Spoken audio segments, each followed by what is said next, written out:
하나님 말씀 보겠습니다. 누가복음 1장 57절부터 66절 말씀까지를 보도록 하겠습니다.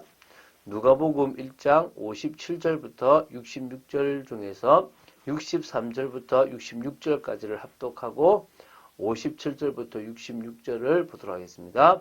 63절부터 66절 합독하겠습니다. 제가 서판을 달라 하여 그 이름을 요한이라 쓰매 다 놀랍게 여기더라. 이에 그 입이 곧 열리고 혀가 풀리며 말을 하여 하나님을 찬송하니 그 근처에 사는 자가 다 두려워하고 이 모든 말이 온 유대 산골에 두루 퍼짐에 듣는 사람이 다 이 말을 마음에 두며 이르되 이 아이가 장차 어찌 될까 하니 이는 주의 손이 그와 함께 하심이러라. 아멘. 자, 이제부터 누가복음 1장 57절부터 2장 20절까지의 내용이 이렇게 총 4문단으로 되어 있는데 그 내용을 이제 봐 나갈 겁니다. 이 어떤 내용이냐면 세례 요한의 출생과 또 예수님의 출생과 관련되어 있는 내용들을 이 누가복음 1장 57절부터 2장 20절까지를 기록하고 있습니다. 그래서 오늘 보게 될 게 누가복음 1장 57절부터 66절입니다. 이 내용은요, 드디어 주의 선구자 역할을 감당할 세례 요한이 출생하게 되고 그의 이름을 장명이죠. 사실은 짓게 되는 그 과정의 내용을 지금 보게 될 것입니다. 사실 사가랴는 천사 가브리엘의 예언을 믿지 못하여 말을 못하게 되는 그런 징계를 받았습니다. 그래서 이번에 이름을 요한이라고 서판에 쓰고 나서 입이 풀려 이제 말을 할 수 있게 되는데 그때에 그것을 보고 놀라는 모습들을 같이 나눌 거고요. 내일 보게 될 게 이제 1장 67절부터 80절인데요. 입이 풀린 사가랴가 성령의 충만함을 입어 부른 예언의 창가입니다. 참 귀한 고백이 나오는데 그것은 내일 보도록 하겠습니다. 그리고 누가복음 2장 1절부터 7절은 그 다음날 볼 건데 가이사 아구수도가 호적하라고 명령을 내립니다. 그로 인해서 요셉과 마리아가 유다 지파 베들레헴 사람이기 때문에 그쪽으로 가서 예수님을 이렇게 출생하게 되는 내용이 나옵니다. 마지막 문단은 누가복음 2장 8절부터 20절인데요. 천사들이 구주 탄생의 소식을 제일 먼저 목자들에게 전하고 목자들이 아기 예수님의 탄생을 축하하기 위해서 방문하고 찬송하는 내용을 그리고 있습니다. 성탄절에 봐야 될 내용을 우리가 이번 주에 보게 될 것입니다. 자, 오늘은 뭐라고요? 1장 57절부터 66절까지입니다. 정말 이 사가랴 집안에 할례도 행하고 이름을 짓는 가운데서 하나님께 영광을 돌리고 또 그들이 볼 때 그 아이에게 주의 손이 함께 하는 것들이 보였는데요. 그것에 대한 내용들을 함께 나누면서 이런 역사적 사실을 통하여 우리에게 확신과 믿음이 생기게 되고 또 방향이 붙잡아지는 축복이 있게 되길 바랍니다. 57절, 58절을 먼저 보겠습니다.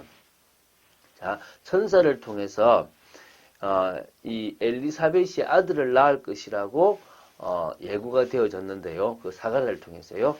그것이 드디어 이제 성취가 되었습니다.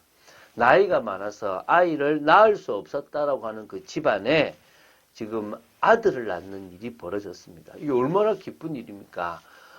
우리나라도 옛날에 남아선호 사상이기 때문에 여자가 아들을 낳으면 되게 힘을 폈거든요. 근데 그 시대에는 더 메시아를 낳아야 되기 때문에 그런 것이 더 강했습니다. 그러니까 주위 이웃과 친족들에게도 막 기쁨이 되어가지고요. 막 같이 이렇게 막 함께 즐거워하고 함께 나누었습니다. 그럼 무엇이 기쁘냐?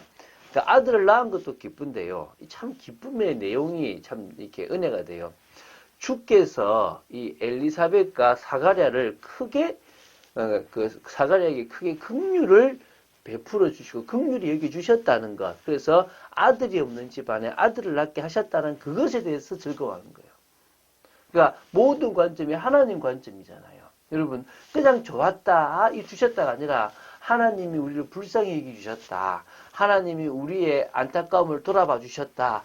라는 것에 대한 기쁨, 즐거움이 나올 수 있다면 여러분 정말 이렇게 감사하는 부분들이 다르다라고 보시면 됩니다.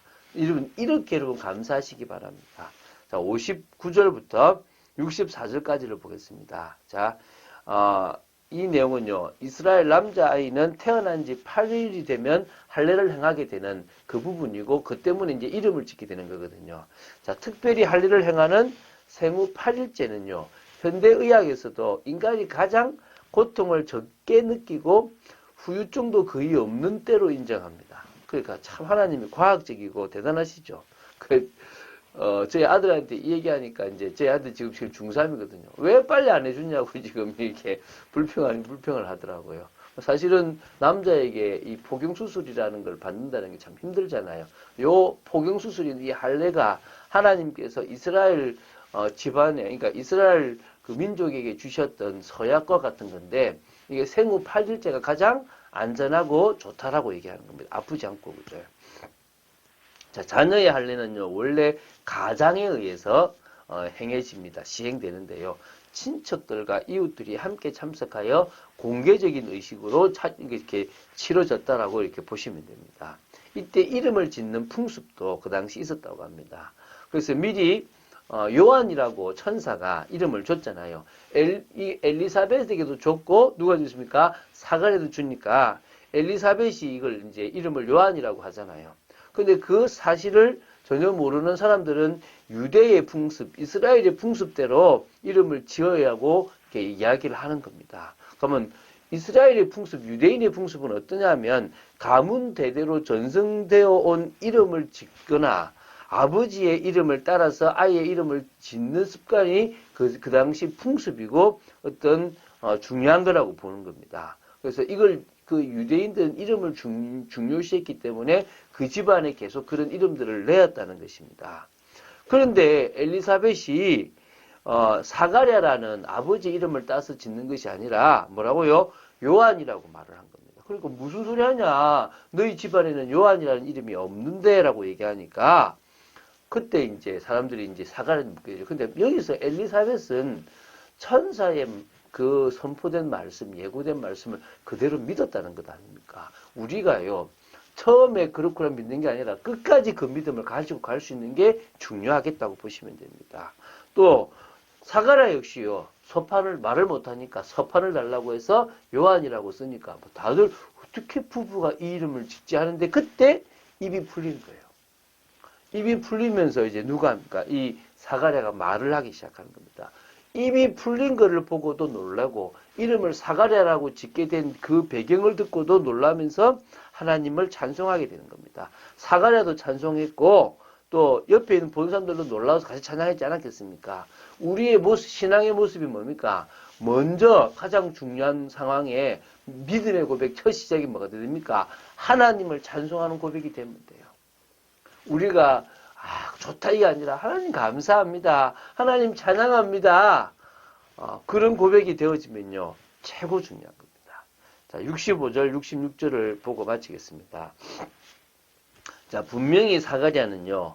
그 주위에 같이 할례를 행하고 축하하기 위해서 모였던 사람들에게 천사가 자기에게 나타나서 이 자기의 아들 이 요한이라고 이름하고 이 아들에 대한 이야기를 분명히 했을 것입니다. 그러니까 얼마나 사실은 이게 듣는 사람들이 그 말을 마음에 두었겠습니까? 또 그리고 그렇게 마음에 두게 된 이 이유가 뭐냐면 이런 이야기들이 이렇게 막 많이 전파가 돼 있지만 그보다 더 중요한 것은 주의 손이 이 아이와 함께 하는 게 보인 거예요. 어떤 방식인지는 모르겠습니다. 그런데 이 아이가 자라는데 저놈 봐라 어떻게 저렇게 나쁜 짓을 하지 이게 아니라 야 주님이 저와 함께 하시는구나. 여러분 주님이 여러분과 함께하고 주의 손이 여러분을 보호하고 있다는 것이 느껴진다면요. 그게 누가요? 불신자가 여러분을 보면서 느껴진다면 여러분 성공한 겁니다. 여러분 얼마만큼 기도해야 된다고요? 그럴 수 있도록 얼마만큼 주님 바라봐야 된다고요? 불신자들이나 주위 사람들이 야 당신은 주의 손이 함께하는 사람이구나라고 인정할 만큼 그 정도 되면 되는 거예요. 그러니까요. 야, 이 아이가 어찌 될까라고 궁금증이 생기는 겁니다. 왜? 어린 아이인데도 주의 손이 함께하는 게 보이니까요. 여러분 이런 축복 있게 되기를 주 예수 그리스도 이름으로 축원드립니다. 자, 그래서 한마디로 우리가 지금 오늘 말씀을 통해서 볼 것들은 뭐냐면 하나님이 말씀을 주시고 그 말씀을 성취해 나가시잖아요. 우리에게도 미리 여러분에게 일어날 일들에 대해서 미리 말씀을 주시고 그 말씀을 행해 나가신다는 걸 봐야 됩니다. 그래서 심지어 주의 손이 여러분과 함께 하고 있다는 것들이 불신자가 보일 만큼 응답받으면 될 줄 알고 그런 축복의 삶을 산 여러분 되시기를 주 예수 그리스도 이름으로 축원드립니다. 자, 부활에 대한 기쁨, 부활의 감사를 나눕니다. 자, 부활이 있기 때문에 우리는 당연히 성도라고 구별됩니다.